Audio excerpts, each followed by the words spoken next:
சோதரம் தேவனுடைய மகாபரிசுத்த நாமத்திற்கு மகிமை உண்டாவதாக. இந்த அருமையான பரிசுத்த நல்ல நாள் காலை வேலைக்காக ஆண்டவருக்கு நாம் அதிகமாக சோதரம் செலுத்துவோமாக.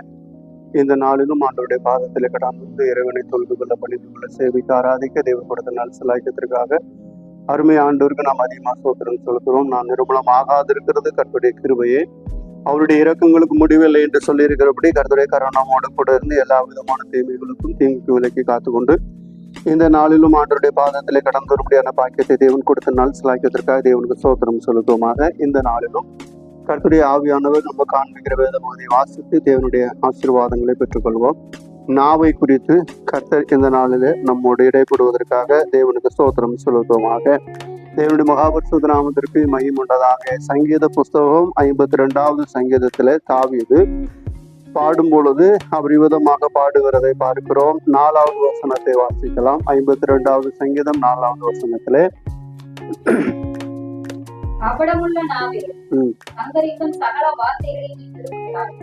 நாவை குறித்து அவர் விதமாக கடிந்து கொள்ளுகிறதை பார்க்கிறோம். கபடமுள்ள நாவே, சங்கரிக்கும் சகல வார்த்தைகளையும் நீ விரும்புகிறாய் என்று சொல்லி சொல்லப்படுகிறத நவதமாக பார்க்கிறோம். எந்தெந்த வார்த்தையெல்லாம் சங்கரிக்க வேண்டுமோ, அதாவது பேசக்கூடாதோ, அகற்ற வேண்டுமோ, கத்தரிக்க வேண்டுமோ, அந்த வார்த்தைகளை எல்லாம் நாவே நீ விரும்பி பேசுகிறாய் என்று சொல்லி அவர் விதமாக நாவை கடிந்து கொண்டு அவர் பேசுகிறதை நாம் விதமாக பார்க்கிறோம். கபடமுள்ள நாவே என்று சொல்லி சொல்கிறதை பார்க்கிறோம். நாவும் கபடம் வேஷம் போடுகிற தன்மைகள் உருவாகிறதை பார்க்கிறோம். கபட வேடதாரிகளை பார்ப்போம் என்று சொல்லி நாம் சொல்லுகிற மனிதர்களை பார்ப்போமானால் கபடமா பேசுவார்கள். அதாவது முன்னொன்று புறம்பொன்று பேசுவார்கள், ஆளை பார்க்கொண்டு பார்க்காமல் ஒன்று பேசுகிறதை பார்க்கிறோம். வஞ்சகமான வார்த்தைகளும் நயவஞ்சகமான வார்த்தைகளையும் பேசுகிறதையும் கபடத்தோடு பேசி அதை கெடுத்து விடுகிற காரியங்களையும் விதமாக பார்க்கிறோம். அதனால்தான் விதமாக சொல்கிறார், கபடம் உள்ள நாவே, சங்கரிக்கும் சகல வார்த்தைகளையும் நீ விரும்புகிறாய் என்று சொல்வதை, சகல வார்த்தைகளையும் சங்கரிக்கப்படும், அதாவது ஆகாத வார்த்தை எல்லாவற்றையும் என்ன செய்கிறாய், நீ விரும்புகிறாய் என்று சொல்கிறதை பார்க்கிறோம். அதனால் நம்முடைய வாயின் வார்த்தைகள் மிகவும் கவனமுடையதாக இருக்க வேண்டும்.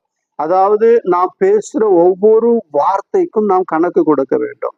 ஏனென்றால் தேவன் அவைகளை விதமாக ஞாபகப்படுத்தி எழுதி கொண்டிருக்கிறார். அதனால் பேசுகிற ஒவ்வொரு வார்த்தைக்கும் கணக்கு கொடுக்க வேண்டும். அதை நாம் கவனமாக பேச வேண்டும், கையாள வேண்டும் என்று சொல்லி தேவன் விரும்புகிறதை நவதமாக பார்க்கிறோம். யாக்கோபு தன்னுடைய நிருபத்திலே எழுதும் பொழுது 3ஆம் அதிகாரத்திலே அவர் விதமாக சொல்லும் பொழுது, நாவானது அது எப்படிப்பட்டதாக இருக்கிறது என்று சொல்லி அவர் சொல்லுகிறதை பார்க்கிறோம். அவர் முதல்ல யாக்கோபு 3ஆம் அதிகாரத்திலே விதமாக வாசித்து கொண்டு வரும் பொழுது அவர் சொல்லிக்கொண்டே வருகிறார். விதமாக பாருங்கள், குதிரைகளை அடக்கலாம், கப்பல்களை அடக்கலாம், அதை அடக்கலாம், இதை அடக்கலாம் என்று சொல்லி விதமாக சொல்லிக்கொண்டே வருகிறவர் நாவை அடக்க ஒருவனாலும் கூடாது, அது எப்படிப்பட்டதா இருக்கிறது என்று சொல்லி அவர் சொல்லுகிறதை நாம் விதமாக பார்க்கிறோம். தேவனுடைய மகாபரிசுத்த நாமத்திற்கு மகிமை உண்டதாக. எப்படி சொல்லுகிறார்? வசனம் 8வது வசனத்தை வாசிங்க. நாவை அடக்க ஒரு மனுஷனாலும் கூடாது. அந்த நாவு எப்படிப்பட்டதா இருக்குதா? அடங்காத பொல்லாங்குள்ளதும் சாவுக்கு ஏதுவான விஷம் நிறைந்ததுமா இருக்கிறது என்று சொல்லி சொல்லப்படுகிறதை பார்க்கிறோம். அது அடங்காதது, சாவுக்கு ஏதுவான விஷம் நிறைந்தது. அடங்காதது, சாவுக்கு ஏதுவான விஷம் நிறைந்தது. அதனால்தான் சங்கீதக்காரர் சொல்கிறார், கபடம் உள்ள நாவே என்று சொல்லி சொல்லுகிறதை நாம் விதமாக பார்க்கிறோம். தேவனுடைய மகாபரிசுத்த நாமத்திற்கு மேம்பட்டதாக இந்த நாவு மிகவும் விஷத்தன்மையான ஒரு காரியம் இருக்கிறதை நாம் விதமாக பார்க்கிறோம். தேவனுடைய மகாபரிசுத்த நாமத்திற்கு மேம்பட்டதாக நாவில் இருக்கிற விஷம், மனுஷனுடைய நாவில் இருக்கிற விஷம், எந்த விஷமும் அதை மேற்கொள்ள முடியாது. ஏனென்றால் அவ்வளவு கொடிதான ஒரு விஷமுடையவனாக இருக்கிறார்.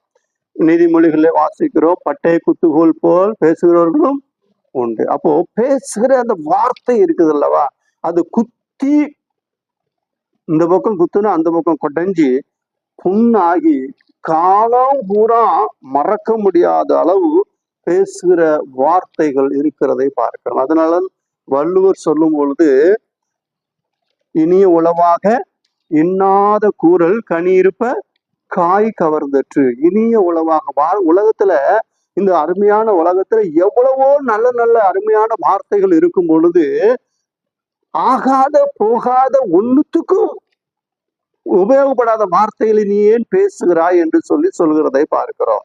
காய் கவர்ந்தற்று கனி இருப்ப, நல்ல பழம் அழகா பக்கத்துல உட்கார்ந்து இருக்கும் போது பயங்கரமான புளிப்போடு இருக்கிற அந்த காய் உனக்கு எப்படி கவர்ந்து இழுக்குது என்று சொல்லி கேட்கிறார். தேவனுடைய மகாபரிசுத்த நாமத்துக்கு மேம்பட்டதாக. அப்படி என்றால் நாம் அருமையான நல்ல வார்த்தைகளை நாம் பேச வேண்டும். நம்முடைய நாவை நாம் பழக்க வைக்க வேண்டும். நம்முடைய நாவை அடக்க வேண்டும். நம்முடைய நாவை அடக்கி ஆள வேண்டும் என்று சொல்லி நவதமாக பார்க்கிறோம். நாவை அடக்கினால் அவன் எப்படிப்பட்டவனா இருக்கிறான் என்று சொல்லி இங்கே வேதம் நமக்கு சொல்லுகிறதை நவதமாக பார்க்கிறோம். நாவு அது நாவை அடக்கினால் எப்படிப்பட்டவனா இருக்கிறான்? பூர்ண புருஷனா. தேவனுடைய மகாபரிசுத்த நாமத்திற்கு மகிமுண்டதாக. அதனால் இந்த நாவை அடக்கி, நாவை தேவனுக்கு முன்பாக சரியாக நாம் பயன்படுத்த வேண்டும் என்று பரிசுத்த ஆவியானவர் இங்கே திருவுளம் பற்றுவதற்காக தெய்வத்திற்கு நாம் அதிகமாக ஸ்தோத்திரம் செலுத்துவோமாக. தேவனுடைய மகா பரிசுத்த நாமத்திற்கு மகிமுண்டதாக. அதனால்தான் சொல்லுகிறார், வாசிங்க தொடர்ந்து 9வது வசனம் 10வது வசனத்தை யாக்கோபிலே வாசிங்க. அந்த நாவினாலே நாம் பிதாவாகி தேவனை துதிக்கிறோம்.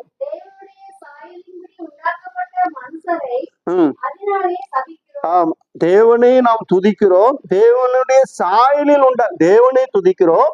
தேவனுடைய சாயலில் உண்டாக்கப்பட்ட மனுஷனை அதனால என்ன செய்கிறோம்? சபிக்கிறோம். துதித்தலும் சபித்தலும் ஒரே வாயிலிருந்து புறப்படுகிறது. என் சகோதரரே, என் சகோதரரே, இப்படி இருக்கலாகாது என்று சொல்லிட்டு அவர் சொல்லுகிற வாசிங்க.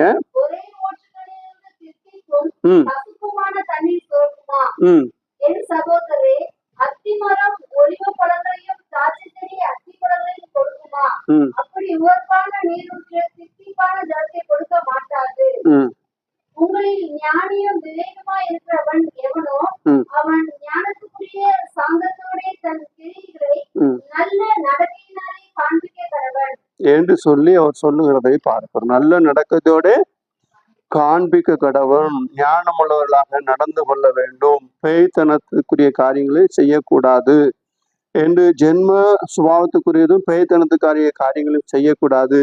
நாவை அடக்கி ஆள வேண்டும். நாவை அடக்க ஒரு மனுஷனாலும் கூடாது என்று சொன்னாலும் நாவை அடக்க வேண்டும் என்று சொல்லி நவதமாக பார்க்கிறோம். விதமாக வாசிக்கும் பொழுது வசனம் 5வது வசனத்தை வாசிங்க.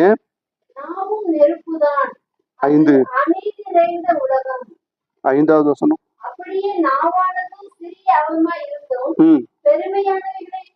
நாவானது சிறிய அவயமாயிருந்தும் பெருமையானவைகளை பேசும்.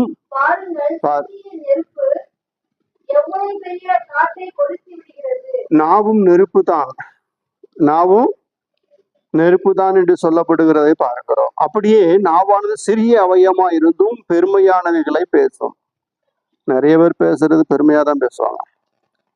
நிறைய பேருக்கு நிறைய சொல்லும்போது சொல்லுவாங்க, சொல்றேன்னு வருத்தப்பட்டுக்காதீங்க, பெருமைக்காக சொல்லலை, நான் சொல்றேன். எப்படி சொல்றாங்க?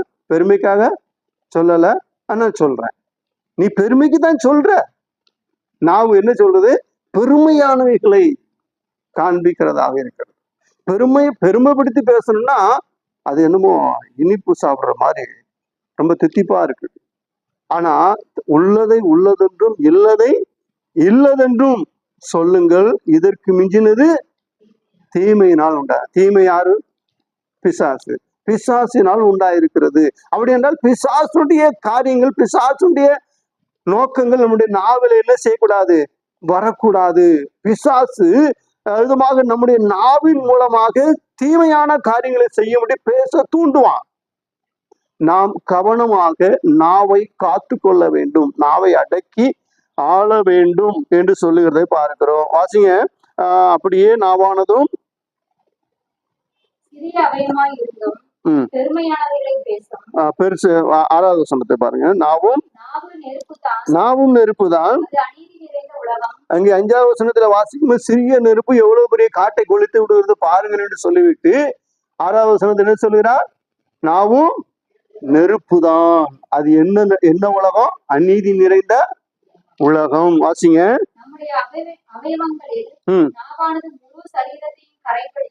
நமது அவயங்களில் நாவானது முழு சரீரத்தையும் கரைப்படுத்தி ஆயுள் சக்கரத்தை நம்முடைய ஆயுள் நாட்களை கொளுத்தி விடுகிறதாயும் நரக அக்னியினால் கொளுத்தப்படுகிறதாயும் இருக்கிறது. அப்படின்னா நரகத்துக்கு போறதுக்கும் போகாது இருக்கிறதுக்கும் நாவு முக்கிய காரணமாக இருக்கிறது என்று சொல்லி நாம் விதமாக பார்க்கிறோம். அதனால் பிரியமான தேவனுடைய பிள்ளைகளே, நாம் தேவ சன்னிதானத்திலே கடந்து வந்திருக்கிறோம். நாவை அடக்க வேண்டும். 7வது வசனத்துல அவர் சொல்லுகிறார், வாசிங்க.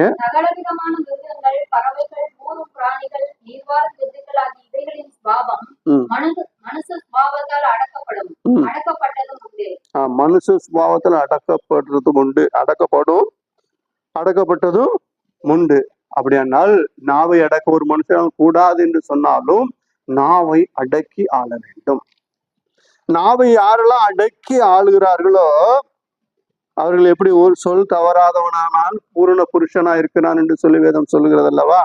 அப்படி என்றால் நாவை அடக்கி நாம் நாவை காத்து கொள்ள வேண்டும். நம்முடைய வார்த்தைகளை கவனமாக பேசி நம்முடைய வார்த்தைகளை காத்து கொள்ள வேண்டும் என்று சொல்லி பரிசுத்த ஆவியானவர் சொல்லுவதற்காக தேவனுக்கு நாம் அதிகமாக ஸ்தோத்திரம் செலுத்துவோமாக. பிரியமான தேவனுடைய பிள்ளைகளே, தேவ சன்னிதானத்திலே கடந்து வந்திருக்கிறோம். கர்த்தருடைய ஆவியானவர் சொல்லுகிறார், நாவை அடக்கி ஆள வேண்டும். நாவு அது மிகவும் ஒரு மோசமான நிலைக்கு கொண்டு போய்விடும் என்று சொல்லி பார்க்கிறோம். சொற்களின் மிகுதியினால் பாவம் இல்லாமல் போகாது. அப்படின்னா சொற்கள் நம்ம பேசுற வார்த்தைகளை அளவா பேசணும். அளவு இல்லாம பேசணும்னா வளன்னு பேசணும்னா கோபத்துல வார்த்தைகளை விட்டோம்னாலும் பாவம் வரும். தேவையில்லாம அளவலன்னு பேசினாலும் பாவம் வரும். ஆகாத சம்பாஷணைகள் நல் ஒழுக்கங்களை கெடுக்கும். நம்ம பேசுற வார்த்தை நம்முடைய சாட்சியை கெடுத்து போடும். நம்ம ரொம்ப நாள் நல்ல சாட்சியா வாழ்ந்திருப்போம். ஊர்ல நம்மள மெச்சுக்கிற அளவு நடந்திருப்போம். நாம் ஏதாவது ஒரு இடத்துல போயிட்டு நம்முடைய வாயின் வார்த்தையில விட்டு, அதாவது அந்த வார்த்தையை நம்மிடத்திலிருந்து அவங்க எதிர்பார்த்திருக்க மாட்டாங்க. அப்படி ஒரு வார்த்தை நம்மிடத்திலிருந்து வந்த உடனே அந்நாள் முதற்கொண்டு நம்முடைய சாட்சி கேள்விக்குறியாகப்படும். நம்மை பார்க்கிறவர்கள் ஆமா என்று சொல்லி அவர்கள் ஒரு கேள்விக்குறியோடு பார்க்கிறதை பார்க்கிறோம். பிரியமான தேவனுடைய பிள்ளைகளே, அதனால்தான் சொல்லுகிறார் சங்கீதக்காரர், கபடமுள்ள நாவே என்று சொல்லி அவர் சொல்லுகிறதை பார்க்கிறோம். கபடமுள்ள நாவே, நீ உன்னுடைய கபடத்தனத்தை நீ அகற்றிவிடு. எல்லா காரியங்களும் சங்கரிக்க விடும் சகல வார்த்தையிலுமே நீ பிரியமா இருக்கிறது எப்படி?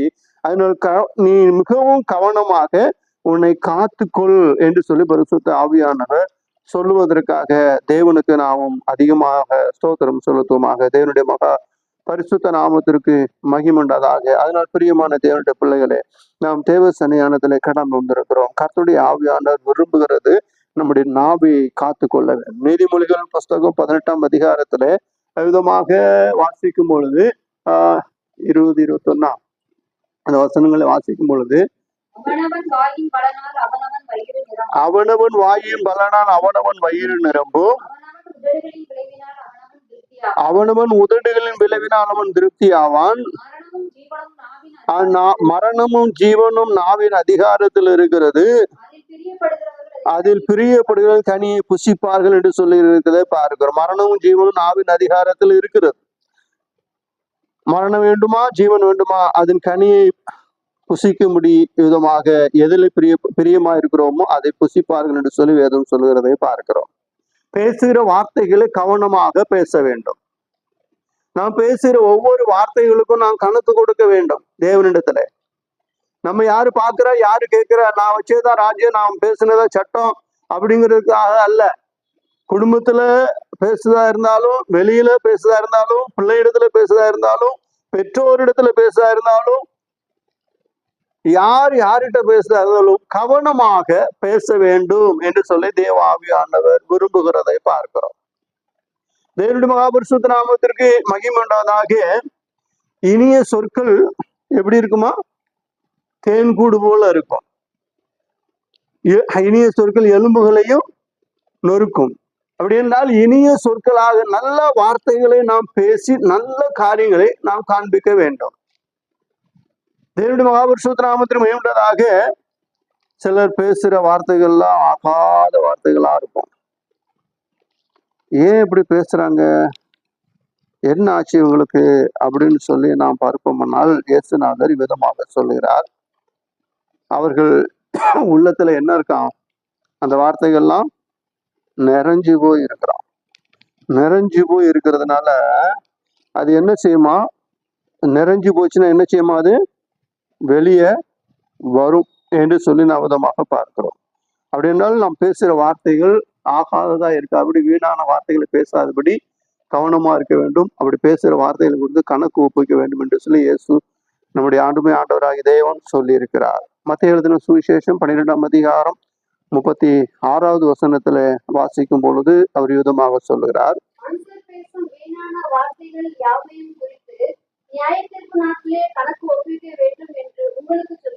மனுஷர் பேசும் வீணான வார்த்தைகள் யாவையும் குறித்து, மனுஷர் பேசும் வீணான வார்த்தைகள் யாவையும் குறித்து நியாய தீர்ப்பு நாளிலே கணக்கு ஒப்புவிக்க வேண்டும். எல்லாரும் என்ன நினைச்சுக்கிட்டு இருக்கிறோம் அப்படின்னா, நியாய தீர்ப்பு நாள் நம்ம செத்தம் பிற்பாடு ஒரு நியாய தீர்ப்பு வைக்க போறாரு, அந்த நியாய தீர்ப்புல போய் நான் கணக்கு ஒப்புவிக்க போறோம் அப்படின்னு நினைச்சிட்டு இருக்கிறோம். இல்ல, தேவனுடைய பிள்ளைகளுக்கு நியாய தீர்ப்பு உடனே வரும். தப்பு பண்ணா உடனே தண்டனை கிடைக்கும். உடனே நம்ம சொல்லுவோம், எனக்கு ஏன் இவ்வளவு சோதனை, நம்ம என்ன தப்பு பண்ணங்கிறத பார்க்கணும். நான் எதுவுமே பேசலையே, நான் எதுவுமே சொல்லலையே, ஏன் இன்னும் எப்படி இதெல்லாம் பண்றாங்க? ஏதாவது பேசியிருப்போம், அந்த பேசுறதுக்கு ரிப்பீட் வந்துகிட்டு இருக்கோம். அதனால தேவன் நமக்கு நியாய தீர்ப்பு கொடுப்பார். நியாய தீர்ப்பு நல்ல விதமா என்ன செய்யணும்? கணக்கு ஒப்புவிக்கிறவர்களாக இருக்கிறோம். இப்போ நாம் விதமா எதையாவது பேசிட்டு இருந்துட்டு யாரு கண்டா யாரு பார்த்தா இது பண்ணா என்று சொல்லி நாம் பேசிவிட்டு விடுவோமானால் அது நியாய தீர்ப்பு. திடீர்னு யாரையாவது நாம் விதமா அவதூறாக பேசியிருப்போமானால், தப்பான ஒரு காரியத்தை பேசிப்போம், அவங்க என்ன செய்வாங்க? போலீஸ் ஸ்டேஷன் போயிடுவாங்க. போலீஸ் ஸ்டேஷன் போயாச்சுன்னா அங்கே போலீஸுக்காரங்க அதுக்கு நீதிமன்றத்துக்கு போய் அங்கே கேள்வி கேட்கப்படும். போலீஸ் ஸ்டேஷன்ல போலீஸ்காரன் கேள்வி கேட்பான், நீதிமன்றத்துல வக்கீல் கேள்வி கேட்பான், எல்லா பக்கமும் கேள்வி கேட்கப்படும். நியாய தீர்ப்புனா அது ஒரு நியாய தீர்ப்பு நாள் என்று சொல்லி பார்க்கிறோம். நியாய தீர்ப்பு நாள்ல நாம் கணக்கு ஒப்புவிக்க வேண்டும். அப்ப அங்க போய் நாம் கணக்கு ஒப்புவிக்க வேண்டியது இருக்குதா? இது செத்தம் பிற்பாடு பரலோகத்துல போய் நியாய தீர்ப்பு இல்ல, இங்கேயே தேவன் நமக்கு நியாய தீர்ப்பு வைத்திருக்கிறார். நம்ம பாவம் செஞ்சிட்டோம், ஆண்டவருடைய சன்னிதானத்துல போய் அறிக்கை செஞ்சிட்டோம், அதனால மன்னிக்கப்பட்டுருச்சு, அதனால தண்டனையில தப்பிச்சுக்கிட்டோம்லாம் யாரும் நினைக்க வேண்டாம். தண்டனை உண்டு. ஏன்னா தண்டனை இருந்தா தானே அந்த தப்பை அதை திரும்ப செய்ய மாட்டோம். அதனால தேவன் உடனே செய்றார், மன்னிச்சிருவாரு. ஆனா திரும்ப செஞ்சா, திரும்ப ஒரு தப்பு நம்ம செய்யறோம் பேசுறோம் அப்படின்னா அதை திரும்ப திரும்ப செஞ்சோம்னா நம்ம என்னதான் அறிக்கை செஞ்சாலும் மன்னிக்கப்படாது. அதை விட்டுட்டோம்னா தேவனுடைய இரக்கம் உண்டாயிருக்கும். அது மாத்திரமல்ல, கொஞ்ச காலத்துல நமக்கு நியாய தீர்ப்பு உருவாகும். அந்த நியாய தீர்ப்புல நாம் தேவனுக்கு முன்பாக சாட்சியா நிற்கும் பொழுது கர்த்தர் மறுபடியும் நம்மை எடுத்து பலப்படுத்துவார், இன்னும் நம்மை உயர்த்துகிறவராக இருக்கிறார். பிரியமான தேவனுடைய பிள்ளைகளை, நம்முடைய வார்த்தைகளை நாம் கவனமாக பேச வேண்டும். கபடம் உள்ள நாவாக இருக்கக்கூடாது. நாவு சங்கரிக்கிற நாவாக இருக்கக்கூடாது. நாவின் வார்த்தையானது சூதுவாது உள்ள வார்த்தையா இருக்கக்கூடாது. அந்த நாவானது நயவஞ்சக வார்த்தையா இருக்கக்கூடாது. நாவானது மரணத்துக்கு ஏதுவான வார்த்தையா இருக்கக்கூடாது. நாவு அது நெருப்பு, அதாவது சுட்டெரிக்கிற வார்த்தைகளாக இருக்கக்கூடாது என்று சொல்லி பரிசுத்த ஆவியானவர் சொல்லுகிறது நவதமாக பார்க்கிறோம். தானியேலின் புஸ்தகம் 2ஆம் அதிகாரத்துல நவதமாக வாசிக்கிறோம். நேபுகாத் நேச்சாருக்கு ஒரு சொப்பனம் உண்டாயிடுச்சு. நேபுகாத் நேச்சாருக்கு ஒரு சொப்பனம் உண்டாயிட்டு 2ஆம் அதிகாரத்துல வாசிக்கிறோம். சொப்பனத்துல அந்த சொப்பனம் உண்டான பொழுது கல்தேரியும் சாஸ்திரிகளையும் குறி சொல்லுகளையும் ஞானிகளையும் அழைத்து, என் எனக்கு ஒரு சொப்பனம் உண்டாயிட்டு, அந்த சொப்பனத்துல நான் ஒரு விதமான கண்டு, அதனால் என்னுடைய இறுதி எனக்குள் வியாகுலப்படுகிறது, நான் அதை அறிய வேண்டும் என்று விரும்புகிறேன், அதை சொல்லுங்கள், அதனுடைய அர்த்தத்தை சொல்லுங்கள் என்று சொல்லி அவன் சொல்லுகிறான். அப்போ அவங்க வந்திருந்து எல்லாரும் கேட்கிறாங்க, ஐயா ராஜாவே சொப்பனத்தை சொல்லுங்க, அர்த்தம் சொல்றோம்னு சொல்றான். உடனே ராஜா சொல்றான், என்னிடத்திலிருந்து பிறக்கிற கட்டளை என்னவென்றால், நான் கண்ட சொப்பனத்தை நீங்க சொல்ல வேண்டும். நான் கண்ட சொப்பனத்தை நீங்கள் சொல்ல வேண்டும். அப்போ உங்களுக்கு அர்த்தம் புரியும். சொப்பனத்தை நீங்க சொல்லிட்டீங்கன்னா அர்த்தம் உங்களுக்கு புரிஞ்சிடும் அப்படின்னு சொன்ன உடனே எல்லாரும், இவ்வளவு பெரிய ராஜா இப்படி செய்யலாமா, சொப்பனத்தை சொல்லுங்கன்னு கேட்டுட்டு இருக்காங்க. அவர் சொல்றான், எனக்கு முன்பாக பொய்யும் புரட்டுமான காரியங்களை பேசிக்கிட்டு எவ்வளவு நாள் இது பண்ணிட்டு, ஏன்னா ஒரு பெரிய ராஜா, இன்னைக்கு ஒரு நாடு 2 நாடு வச்சுக்கோ பெரிய நாடு ராஜான்னு சொல்றான். அன்னைக்கு எத்தியோப்பியா முதல் இந்து தேசம் வரைக்கும், நம்ம இந்தியா வரைக்கும் அவர் என்ன செஞ்சாரு, 127 நாடுகளை ஆளுகை செய்தவர். விதமாக அலெக்சாண்டர் அந்த ராஜ்யத்தை பிடித்து அவனும் விதமாக அப்பொழுது ஒற்றுமையா இருந்த இந்தியா ஆப்கானிஸ்தான் வரைக்கும் தான் வந்தான். அப்பொழுது அது இந்தியா தேசமா இருந்தபடினாலே அங்கு வரைக்கும் வந்து அதற்கு மேல அவனால் வர முடியாமல் வியாதிப்பட்டு மறித்து திரும்ப போனான் என்று சொல்லி பார்க்கிறோம். அவ்வளவு பெரிய ராஜ்யத்தை உலகத்துல முக்காவாசி, அதாவது அமெரிக்கா, ஆஸ்திரேலியா இந்த 2 கண்டத்தையும் விட்டுட்டு மற்ற முழுசையும் ஆளுகை செய்த ஒரு ராஜா. அந்த ராஜா ஒரு சொப்பனம் கண்டான், அதை சொல்லுவதற்கு ஒருவருமே இல்லை. அங்கே தானியேல் பார்க்கிறார், எல்லாரையும் கொலை செய்ய உடனே அவனுடைய வாயிலிருந்து வார்த்தை புறப்படுகிறது. என்ன வார்த்தை தெரியுமா? ஞானிகளும் குறி சொல்லுகிறவர்களும் கல்தேறி எனக்கு முன்பாக அவர்கள் பொய்யான காரியங்களை செய்தபடினாலே அவர்கள் எல்லாரும் கொலை செய்யுங்கள் என்று சொல்லிவிட்டான். அந்த வார்த்தை யாரிடத்திலிருந்து வந்தது? 127 நாட்டையும் ஆளுகை செய்யற ஒரு பயங்கரமான ஒரு ராஜாவிடத்திலிருந்து அந்த வார்த்தை வருகிறது. சாதாரணமா இப்ப நம்முடைய தமிழ்நாட்டு முதலமைச்சர் ஒரு வார்த்தை சொல்லிட்டாருன்னா, தமிழ்நாட்டு முதலமைச்சரை வேண்டாம், நம்முடைய ஏரியாவில் உள்ள ஒரு அமைச்சர், ஒரு எம்எல்ஏவே ஒரு வார்த்தை சொல்லிட்டு அந்த வார்த்தைக்கு பயங்கர பவர் உண்டு. எம்எல்ஏ இப்படி சொல்லலாமா, நீங்க சொல்லலாமா அப்படின்னு கேட்போம். ஆனா ஒரு ராஜாவினது வாயிலிருந்து வார்த்தை வருகிறது. என்ன தெரியுமா? ஞானிகள் பொய்யான காரியங்களை பேசிக் கொண்டிருக்கிறார், அவர்களை கொலை செய்து விடுங்கள் என்று சொன்ன பொழுது எல்லாரையும் கொலை செய்வதற்காக வேகமாக போய் கொண்டிருக்கிறார். அப்பொழுது இது என்ன சம்பவம், இப்படி நடக்கு என்று சொல்லி தானியேல் கேட்டுவிட்டு அதுமாக பிரதான மந்திரியை கூப்பிட்டு கேட்கிறான். கேட்ட உடனே அவர் அந்த மந்திரி சொல்றான், விதமாக எல்லாரையும் கொலை செய்ய முடியாத ராஜா கட்டளையிட்டு. ஏன், எதனால? இல்ல, ராஜா ஒரு சொப்பனம் கண்டாரா, அந்த சொப்பனத்துக்கு அர்த்தம் சொல்றது ஒருவன் இல்லை. அந்த சொப்பனத்தையும் சொல்லணுமா, அர்த்தத்தையும் சொல்லணுமா? அப்படி சொல்றவனுக்கு தான் பரிசு, இல்லைன்னா எல்லா ஞானிகளையும் கொலை செய்வனுக்கு ராஜா கட்டளை போட்டுட்டார். அப்படியா? இப்போ தானியேலுடைய வாயிலிருந்து வந்த வார்த்தைகள் எப்படிப்பட்டது தெரியுமா? கிருபையுள்ளதாக இருந்தது. சங்கரிக்கும் இடத்துல அந்த கோபத்தை மாற்றவும் அந்த காரியங்களுக்கு சாந்தப்படுத்தும் ஒரு தீர்வு உண்டாகும். தானியேலுடைய வார்த்தை உருவாகுது. அந்த வார்த்தை கர்த்தரோடு இருந்து வருகிறது. அவர் எப்பொழுது கர்த்தரை மகிமைப்படுத்துகிறபடினாலே விதமாக அவரும் அவருடைய நண்பர்கள் 4 பேரும் போய் முழங்கால் படிட்டு ஜபம் பண்ணினார்கள். தானியேலுக்கு ராக்காலங்களே அவர் கண்ட சொப்பனமும் அதனுடைய அர்த்தத்தையும் கர்த்தர் காண்பித்தார். மறுநாள் போனார், ராஜாவே நீ கண்ட சொப்பனம் இதுதான், அதனுடைய அர்த்தம் இதுதான் என்று சொன்ன பொழுது ராஜா தானியேலுக்கு அவ்வளோ, அந்த நேரத்துல தானியேல் எப்படிப்பட்டவனா இருந்தா, இளம் வயசு, சின்ன பையன், அதாவது 20 வயசுக்குள்ளதான் இருக்கும். ராஜா உடனே அவனுக்கு பொற்சங்கரிகளை போட்டு ராஜ்யத்துல பெரிய அதிபதியாக நிறுத்தினான். அப்போ அந்த அளவு இந்த தானியேலுடைய வார்த்தை அந்த முழு அவருடைய ராஜ்யத்தில் இருந்த 127 நாடுகள்ல இருந்த ஞானிகளையும் கல்தேறுகளையும் குறி சொல்லுகளையும் கொலை செய்யாதபடி தடுத்தது தானியேலுடைய வார்த்தை. அவர் போய் அந்த சொப்பனத்தை அதனுடைய அர்த்தத்தை சொல்லிவிட்டு எல்லாத்தையும் இது பண்ணி ராஜாவுடைய காரியங்களை வெளிப்படுத்தி யாரையும் சங்கரிக்க வேண்டாம், இதுதான் அர்த்தம் சொன்ன பொழுது ராஜா அசந்துட்டான். கர்த்தருக்கு தன்னை ஒப்பு கொடுத்ததை பார்க்கிறோம். பிரியமான தேவனுடைய பிள்ளைகளே, நாம் தேவ சன்னிதானத்துல கடந்து வந்திருக்கிறோம். கர்த்தருடைய ஆவியானவர் நம்மோடு கூட, அந்த தானியேலை போல நாம் கிருபையுள்ள நல்ல வார்த்தைகளை நாம் பேச வேண்டும். நல்ல ஜீவனுக்கு ஏதுவான வார்த்தைகளை பேச வேண்டும். கபடம் உள்ள நாவை நம்ம விட்டு என்ன செய்ய வேண்டும்? அகற்றிப்படும். அந்த கபடம் உள்ள நாவு என்ன செய்யுமா? சகல சங்கரிக்கும் வார்த்தைகளையும் அது விரும்புகிறது. அதனால் விரும்புகிற அந்த எல்லா வார்த்தையும் நாம் பேசாதபடி மிகவும் தேவனுக்கு விருப்பமான, தேவனுக்கு சுத்தமான வார்த்தைகளை நாம் பேச வேண்டும் என்று சொல்லி கர்த்தர் சொல்லுகிறதை பார்க்கிறோம்.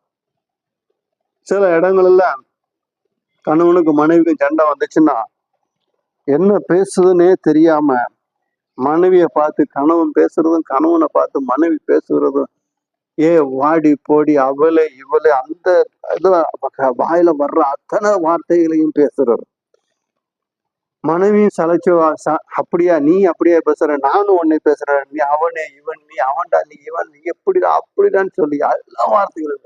இதை கேட்டுக்கொண்டு இருக்கிறவர்கள் எப்படி ரட்சிக்கப்படுவார்?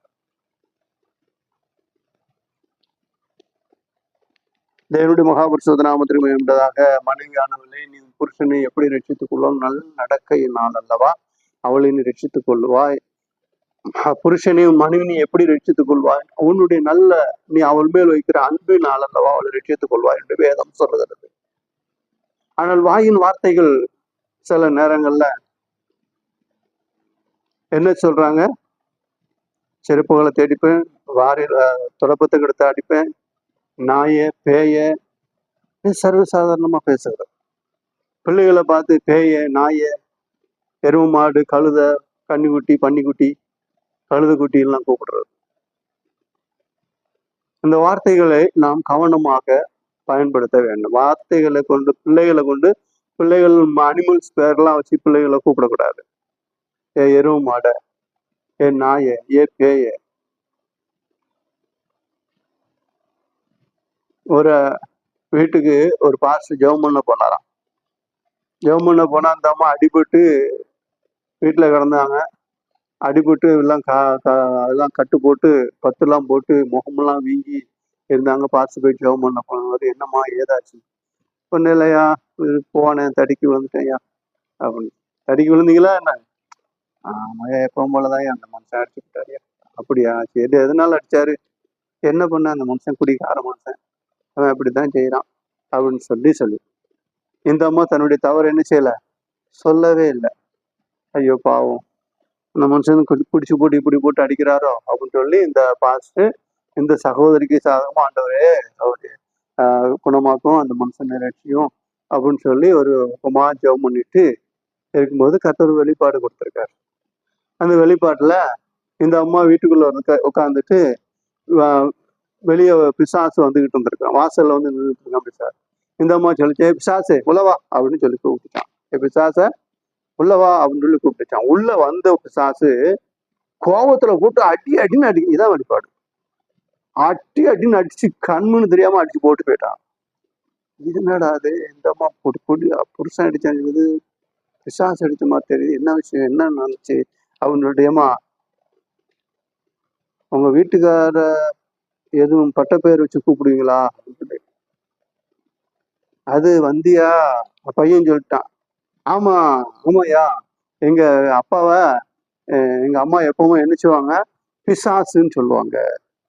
ஏன்னா அவரு தண்ணி போட்டுட்டு வர்றதுனால பிசாசுன்னு சொல்லுவாங்க. பிசாசு வருதுடா, எங்க அப்பா என்கிட்ட அடிக்கடி சொல்லுவாங்க, எங்க அப்பா பிசாசு வரான்டா, பிசாசு வருதுடா அப்படின்னு சொல்லுவாங்க.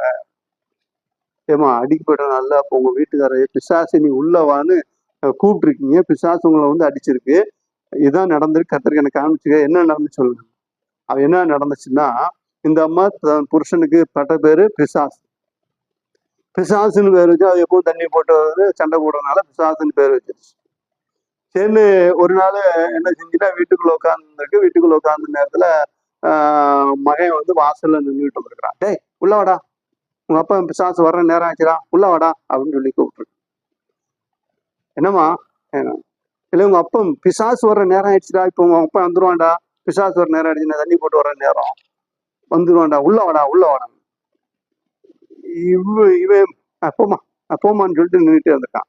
ஏ உள்ளவாடா பிசாசு, உள்ளவாடா அப்படின்னு சொல்லி பிசாச உள்ளவாடான்னு சொன்ன உடனே கரெக்டா புருஷகாரன் தண்ணி போட்டு வந்துட்டான். வந்து போட்டு அடின்னு அடிச்சு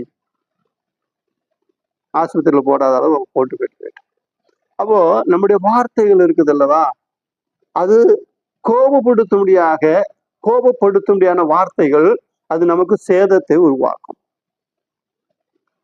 நாம் யாரையாவது கோபப்படுத்தி எரிச்சல்படுத்தி பேசோமா, அது நமக்கு சேதத்தை உருவாக்கும். அதனால அந்த வார்த்தைகளை நாம் கவனமாக பேச வேண்டும் என்று சொல்லி பரிசுத்த ஆவியானவர் சொல்லுகிறார்.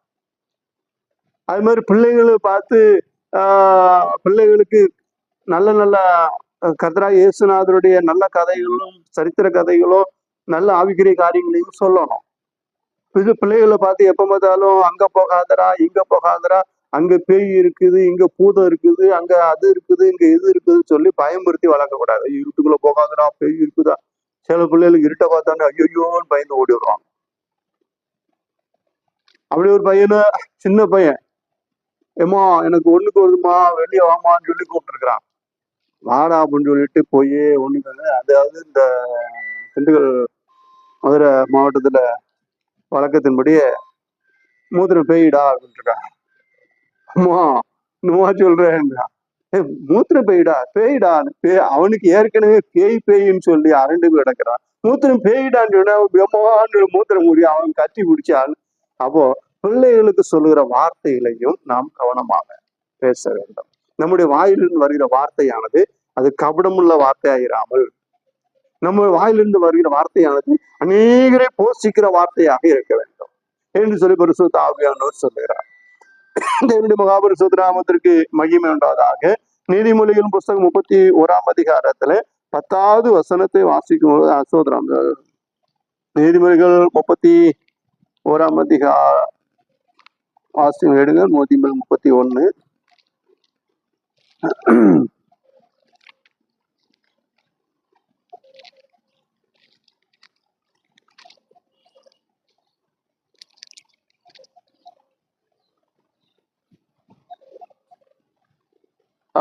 இங்கே நவதமாக வாசிக்கும் பொழுது அவளுடைய வாயின் வார்த்தைகள் எப்படிப்பட்டதா இருக்குன்னால், மிகுந்த கிருபை உள்ள தயவுள்ளதாக இருக்கிறது, ஞானம் விளங்க தன் வாயை திறக்கிறாள் என்று சொல்லி சொல்லப்படுகிறத நவதமாக பார்க்கிறோம். குணசாலியான ஸ்திரியை கண்டுபிடிப்போம், அவளுடைய விலை முத்துக்களை பார்க்க உயர்ந்தது என்று சொல்லிவிட்டு தொடர்ந்து அவளுடைய வாயின் வார்த்தைகளை, அவளுடைய வேலைகளை குறித்தும் அவளுடைய காரியங்களை குறித்தும் பேசிக்கொண்டே வரும் பொழுது அவள் என்ன செய்கிறாள் என்றால், தன் வாயை ஞானம் விளங்க திறக்கிறாள் என்று சொல்லி வசனம் 26 வாசிங்க. தன் வாயை ஞானம் விளங்க திறக்கிறாள், தயையுள்ள போதகம் அவள் நாவின் மேல் இருக்கிறது என்று சொல்லி தயையுள்ள போதகம், தயவாக பேசுறது கூட தயவாக அழகாக பேசி நல்ல போதனை பண்ணி அவர்களை திருத்துகிற ஒரு தன்மை, தயவுள்ள போதகம் நாவின் கீழ் இருக்கிறது. ஞானம் விளங்க வாயை திறக்க வேண்டும் என்று சொல்லி தேவ ஆவியானவர் விரும்புகிறதை பார்க்கிறோம். நம்ம வாயின் வார்த்தைகளை அநேகர் கேட்க பிரயோகமா இருக்க வேண்டும். சாலமோனுடைய ஞானத்தை கேட்க எங்கிருந்துலாம் வந்தாங்களா? பூமியின் கடைசி பிறந்து எல்லா ஜனங்களும் சாலமோனுடைய ஞானத்தை கேட்க என்ன செஞ்சாங்களா? ஆவலா ஓடி வந்தாங்க அப்படின்னு சொல்லி நான் வேதத்திலே வாசிக்கிறோம். ஏனென்றால் தேவனாகிய கர்த்தர் சாலமோனுக்கு ஞானத்தை கொடுத்திருந்தார். அவர் புல் பூண்டிலிருந்து எல்லாவற்றையும் குறித்து ஆராய்ச்சி பண்ணுற பெரிய ஞானி, சர்வ ஞானியாக இருந்தார். அவருடைய ஞானமுள்ள வார்த்தைகளை கேட்பதற்காக அநேகர் கடந்து வந்தார்கள் என்று சொல்லி நாவதமாக பார்க்கிறோம். பிரியமான கர்த்தருடைய பிள்ளைகளை, நாம் கர்த்தருடைய சன்னிதானத்துல கடந்து வந்து இருக்கிறோம். நம்மிடத்துல அநேகர் கடந்து வந்து ஆறுதல் அடைய வேண்டுமானால் நாம் ஞானம் விளங்க நம்முடைய வார்த்தைகளை திறக்கும் போது, நம்முடைய வார்த்தைகள் அவர்களுக்கு ஆறுதலாக, சமாதானமாக, அவர்களுக்கு மிகுந்த பிரயோஜனமாக இருக்குமானால் அநேகர் நம்மிடத்துல கடந்து வந்து நம்முடைய ஆறுதலை அவர்கள் கேட்க விரும்புவார்கள் என்று சொல்லி நாவதமா. ஞானம் விளங்க தன் வாயை திறக்கலால் தயவுள்ள போதகம் அவன் நாவின் மேல் இருக்கிறது என்று சொல்லி வேதத்திலே வாசிக்கிறோம். நாவின் மேல் என்ன இருக்கு? தயவுள்ள போதகம் இருக்கிறது என்று சொல்லி வேதம் சொல்லுகிறத நாம் விதமாக பார்க்கிறோம். பிரியமான தேவனுடைய பிள்ளைகளே, நாம் தேவ சன்னிதானத்தை கடந்து வந்திருக்கிறோம். கர்த்தருடைய ஆவியானவர் சொல்லுகிறார், கபடமுள்ள நாவே பொல்லாப்பாய் தோன்று எல்லாவற்றையும் விரும்பாதே என்று சொல்லி வேதம் சொல்லுவதை பார்க்கிறோம். விரும்புகிறாய் என்று அதிலே கடிந்து கொள்கிறார். விரும்ப வேண்டாம், நாம் நன்மையான எந்த காரியத்தையும் விரும்புவர்களாக இருக்க வேண்டும். தேவனிடத்திலிருந்து நல்ல காரியங்களை நாம் பெற்றுக்கொள்ள வேண்டும். அதிகமாக பொதுவா ரொம்ப பேசுறவங்க ஜெபம் பண்ணலான்னு அர்த்தம். அதிகமா பேசுறவங்க ஜெபம் பண்ண ரொம்ப கம்மியா இருப்பாங்க. அதிகமா தேவ சமூகத்துல காத்திருந்து தேவனோடு பேசுறவங்க மனுஷரிடத்துல அதிகமா பேச மாட்டாங்க. தேவனோடு பேச விரும்பி தேவனோடு பேசி தேவனுடைய காரியங்களை பெற்றுக்கொள்கிறவர்கள் மனுஷரோட அதிகம் பேச விரும்ப மாட்டாங்க. ஆனால் மனுஷரிடத்துல அதிகமா பேசுறவங்க தேவனிடத்துல சேர மாட்டாங்க. அப்பிரியமானவர்களே, நாம் தேவனிடத்தில் அதிகமாக பேச வேண்டும். தேவனோடு உறவாட வேண்டும். தேவனோடு ஐக்கியப்பட வேண்டும். ஏனோக்கு தேவனோடு பேசி கொண்டிருந்தார். 300 வருஷம் தேவனோடு அதிகமாக உறவாடி கொண்டார். அதனால் ஒரு நாள் முடிவிலே கர்த்தர் அவரை எடுத்துக்கொண்டு போய்விட்டார். எலியா எப்பவும் கர்த்தரோடு இருந்தார். கர்த்தருக்கு முன்பாக இருந்தார். கர்த்தருடைய வார்த்தைகளை கேட்டார். அவருக்கு வர போராட்டம் பிரச்சனைகள் எல்லாம் பயங்கரமா இருந்தது. ஆனாலும் அவர் கர்த்தருக்கு முன்பாக கவனமாக இருந்தார். அவருடைய வார்த்தை ஒவ்வொன்றையும் நாம் கவனிப்போமானால் தேவையில்லாத எந்த வார்த்தையை அவர் பேசினதாக நாம் பார்க்கவில்லை. கர்த்தர் சொன்னதை செய்தார். விதமாக ஒரு பெரிய போட்டி நடக்குது. 3.5 வருஷம் தேசத்தின் மழை இல்லை. மறுபடியும் கர்த்தர் சொல்கிறார், போ உன்னை ராஜாவுக்கு முன்பாக காண்பி என்று சொல்கிறார். ராஜாவுக்கு காண்பி என்று சொல்கிறார். அவர் போகிறார். ஆனா அங்க போய் அவர் 18ஆம் அதிகாரத்துல நான் வாசிக்கிறோம். அவர் போய் ஜெபம் பண்ணும் பொழுது சொல்கிறார், ஆண்டவரே இவையெல்லாம் உம்முடைய வார்த்தையின்படி செய்தேன். இவையெல்லாம் இப்ப நான் செய்து கொண்டிருக்க நடந்து கொண்ட அத்தனையும் உம்முடைய வார்த்தையின்படி செய்தேன். என்னை கேட்டருளும், என்னை கேட்டருளும். அப்போ கர்த்தருடைய வார்த்தையை கேட்டபடினால இவர் கர்த்தர் இவர் வார்த்தையை கேட்டார். என்னை கேட்டருளும், இவை எல்லாம் வார்த்தையின்படி செய்தபடினார். என்னை கேட்டருளும், என்னை கேட்டருளும் ஜெபித்த அடுத்த நிமிஷத்துல வானத்துல அக்கனி இறங்கி பலிபீடத்தை சுற்றி இருக்கிற கல்லு மண்ணு தண்ணி எல்லாத்தையும் வாரி கொண்டு போயிடுச்சு. பலிபீடத்தை எல்லாத்தையும் கொண்டு போயிடுச்சு. அப்பொழுதுதான் சுற்றி இருந்த ஜனங்கள் கர்த்தரே தெய்வம் என்று சொல்லி முகங்குப்புற விழுந்து தெய்வத்தை மகிமைப்படுத்தினார். தேவனுடைய மகாபரிசுத்த நாமத்திற்கு மகிமையுண்டாதாக.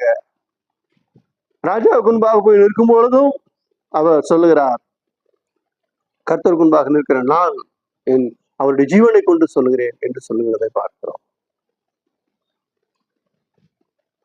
பிழையாம் தீர்க்கதரிசி பணத்துக்காக கடந்து வந்தாலும் என்னாகமத்தின் புஸ்தகத்திலே வாசிக்கிறோம்.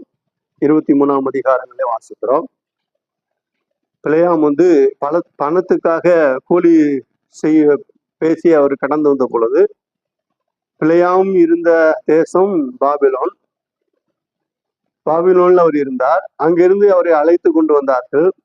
அப்படி அழைத்து வந்து இஸ்ரவேல் ஜனங்களை சபிக்க அழைத்து வந்த பொழுது அவர் சொல்லுகிறார், கர்த்தர் சொல்லுவதையே சொல்லுவேன், கர்த்தர் சொல்லுவதை மாத்திரம் சொல்லுவேன். இன்னைக்கு நிறைய பேர் என்ன செய்யறாங்கன்னா, கர்த்தர் சொல்லுவதை தான் சொல்லுவேன் அப்படின்னு சொல்லுவாங்க.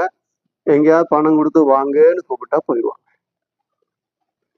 கர்த்தர் சொல்லுவதை தான் சொல்லுவேன் என்று சொல்லி போனாலும் அவர் தன்னுடைய விருப்பத்தை இந்த ராஜாவுக்கு சொல்லிட்டு வந்தார். ஆனாலும் அந்த இடத்துல பலி செலுத்தி விட்டு தேவனிடத்துல சன்னதம் கேட்க போகும் பொழுதெல்லாம் கர்த்தர் சொன்னதை மாத்திரம் சொன்னார்.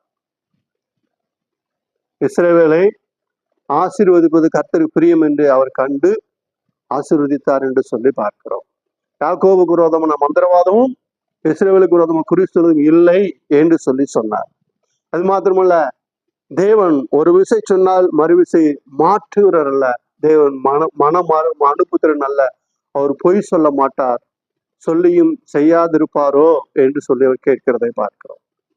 அப்படி என்றால் கூலிக்கு மாரடித்த பிழையாமே கர்த்தருடைய வார்த்தையை கேட்டு அதை சொல்லும் பொழுது கர்த்தர் சொன்னதை சொன்னார் என்று சொல்லி பார்க்கிறோம். பிரியமான தேவனுடைய பிள்ளைகளே, நாம் தேவஸ்தானத்துல கடந்து வந்திருக்கிறோம். நம்முடைய வார்த்தைகள் கவனமாக பயன்படுத்த வேண்டும். ஏன்னா ஒவ்வொரு வார்த்தைகளுக்கும் நியாய தீர்ப்பு நமக்கு காத்து இருக்கிறது. நியாய தீர்ப்புனா பரலோகத்துக்கு போன பிற்பாடு நியாயம் தீர்க்கிறோம் இல்லையா, அது நமக்கு நிறைய டேஞ்சர். மரித்து போன பிற்பாடு நியாயம் தீர்ப்பு வருது இல்லையா, அது நமக்கு என்னது பெரிய டேஞ்சர். ஏன் தெரியுமா?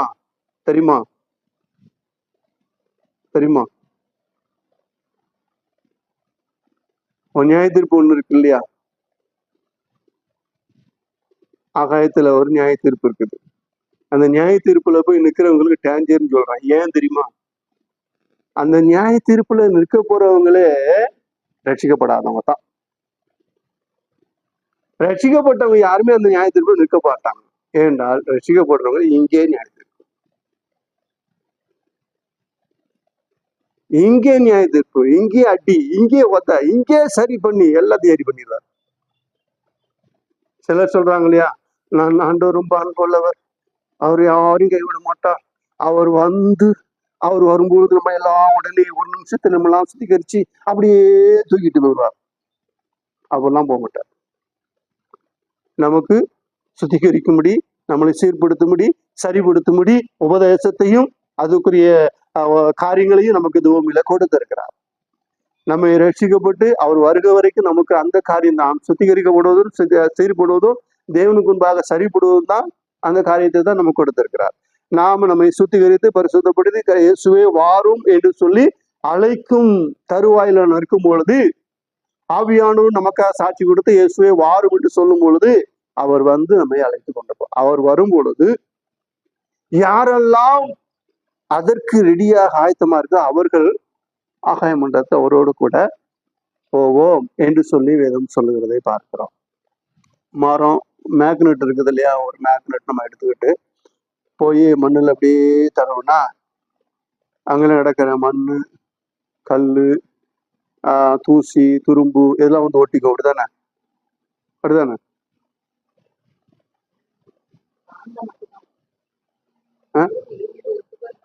இரும்பு துகள் மட்டும்தான் ஒட்டு. அப்படிதானே? மண்ணு, சகதி, தண்ணி என்ன செய்யாது? ஒட்டாது. மரத்தூள் இதெல்லாம், கல் இதெல்லாம் என்ன செய்யாது? ஒட்டாது. அப்போ இந்த உலகத்துல ஏராளமான ஜனங்கள் இருக்கிறாங்க. அவங்க எல்லாம் ரட்சிக்கப்படலன்னா எப்படி இருக்காங்க? கல்லு, மண்ணு, மரமா இருக்காங்க. இரும்பு துகள் மாத்திரம் வந்து மேக்னெட்ல ஒட்டுவது போல ரட்சிக்கப்பட்ட தேவனுடைய பிள்ளைகள் தங்களுடைய எல்லாவற்றிலும் தங்களுடைய நடக்கை பரிசுத்தமா வைத்து தேவனுக்கு முன்பாக சீராய் சரியாய் இருக்கிறவர்கள் மாத்திரம்தான் என்ன செய்வாங்க? கர்த்தர் வரும்பொழுது உடனே அவர் வரவும் ஒரு நிமிஷத்துல, ஒரு இமைப்பொழுதுல வரவும் நம்ம எல்லாரும் என்ன செய்வோம்? மறுரூபமாக்கப்படும் என்று சொல்லி வேதம் சொல்லுகிறது. அப்போ நம்ம மறுரூபமாக்கப்படணும், ஆண்டோடைய வருகைக்கு போகணும், ஆண்டோடைய சிங்காசனத்துல, அதாவது இயேசுநாதருடைய சிங்காசனத்து வலது பாசத்துல போய் நாமும் உட்காரணும். நாம உட்காரணும்னா எப்படி உட்காரணும்? மனவாட்டி தான் அங்க உட்கார முடியும், வேற யாரும் அங்க உட்கார முடியாது. அப்ப மனவாட்டியா நாம போய் உட்காரணும் அப்படின்னா மனவாட்டிக்கு யுத்தம் பண்ற வேலை எல்லாம் கிடையாது. ஆகாயத்துல போய் விசுவாசோடு யுத்தம் பண்ற வேலை எல்லாம் மனவாட்டி கிடையாது. அதெல்லாம் தேவ தூதர்களும் கர்த்தரும் அதை பார்த்துக்குவாங்க. மனவாட்டிக்கு என்ன தெரியுமா? கல்யாணம் நடக்குது, மனவாட்டிக்கு அங்க என்ன வேலை? அவளுக்கு அலங்கரிக்கப்பட்டு அவளுக்குன்னா மனவாட்டியா போய் உட்கார்ந்து, அவ்வளவுதான், வேற ஒண்ணும் கிடையாது. அதற்காக நாம் அழைக்கப்பட்டு இருக்கிறோம். அப்படின்ட்டு ஒரு உன்னதமான ஒரு நிலைக்கு அழைக்கப்பட்டிருக்கிற நாம் நம்முடைய வாயின் வார்த்தைகளை காத்து கொள்ள வேண்டும். ஏனென்றால் இந்த வாயின் வார்த்தைகளை என்ன செய்யும்? யாக்கோபு சொல்லுகிற என்ன சொல்லுறோம்? நாவும் நெருப்பு தான், அது அநீதி நிறைந்த உலகம், அது என்ன செய்யும்? நரக அக்னியில் நம்ம கொண்டு போய் போட்டுவிடும். அதனால நாவை கவனமாக பயன்படுத்த வேண்டும். நாவின் வார்த்தைகளை கவனமா பயன்படுத்தும். ஒருவன் சொல் தவறாத புருஷனா இருந்தால் அவன் எப்படிப்பட்டவனா இருக்கனா? பூரண புருஷன். சொல் தவறாதவனானால் அவன் பூரண புருஷனா இருக்கிறான் என்று வேதம் சொல்லுகிறது. அப்போ பொய் பேசுறவங்க பூர்ண புருஷன் கிடையாது. உண்மை, அதாவது சொல்ற வார்த்தையை காத்து கொள்கிறவர்கள் பூரண புருஷன். அது மாத்திரமல்ல, ஆகாத வார்த்தைகள், கெட்ட வார்த்தைகள் ஒன்றும் வாயிலிருந்து புறப்படலாகாது. பக்தி விருத்திக்கு ஏதுவான நல் வார்த்தைகள் ஒன்று, அவைகளே கேட்கிறவர்களுக்கு பிரயோஜனம் உண்டாகும்படி பேசுங்கள் என்று சொல்லுவதை பார்க்கணும். கெட்ட வார்த்தைகள்லாம் வாயில வரக்கூடாது. அசிங்கமான வார்த்தைகள் வரக்கூடாது. தூஷணமான வார்த்தைகள் வரக்கூடாது. அவன் பேசினா பேசிட்டு போறான், உனக்கு என்ன வந்திருக்கு? நீக்கு ரட்சிக்கப்பட்ட தேவ பிள்ளைகள் கவனம். அப்ப அவன் பேசும்போது கேட்டேன், அவன் பாசையில அவன் பேசிட்டு போறான், நீ உன் பாசையில பேசு, இயேசுவை பத்தி பேசு. கோபமா இருக்கிறா, உன் கோபத்தை காமி. கோபம் கொண்டாலும் பாவம் செய்யாதீர்கள். அதனால நாம் மிகவும் கவனமாக வாயின் வார்த்தைகளை காத்துக்கொள்ளுங்க. அதனால்தான் சங்கீதக்காரர் தாவீது சொல்ல கபடம் உள்ள நாவே என்று சொல்லி சத்தம் போடுகிறதை பார்க்கிறோம். அதனால் இந்த நாவை நாம் சரியாக பயன்படுத்த வேண்டும், கர்த்தருக்காக பயன்படுத்த வேண்டும். இந்த நாவு சரியாக நாம் பயன்படுத்தாதிருப்போமானால் நம்முடைய ஆயுள் சக்கரத்தை கொளுத்தி நரக அக்னியில கொண்டு போட்டு விடும் என்று சொல்லி வேதம் சொல்லுகிறது. அதனால் பிரியமானது என்ற பிள்ளைகளே, நாவை சரியாக பயன்படுத்தி நாம் கர்த்தருக்கு பிரியமா பரிசுத்தமா வாழ்ந்து கர்த்தர் வரும்போது அவருடைய காயத்தை விடுவோம். கர்த்தர் தாம் இந்த வார்த்தைகளையும் ஆசிரியப்பராக கேட்ட வார்த்தையில் மனது கொண்டு யாராவது ஜெபிக்கலாம். யாரும் முழங்கால் படிட்டு ஆண்டு சோதனம் செலுத்துவாங்க. சோதரம் ஆண்டவரே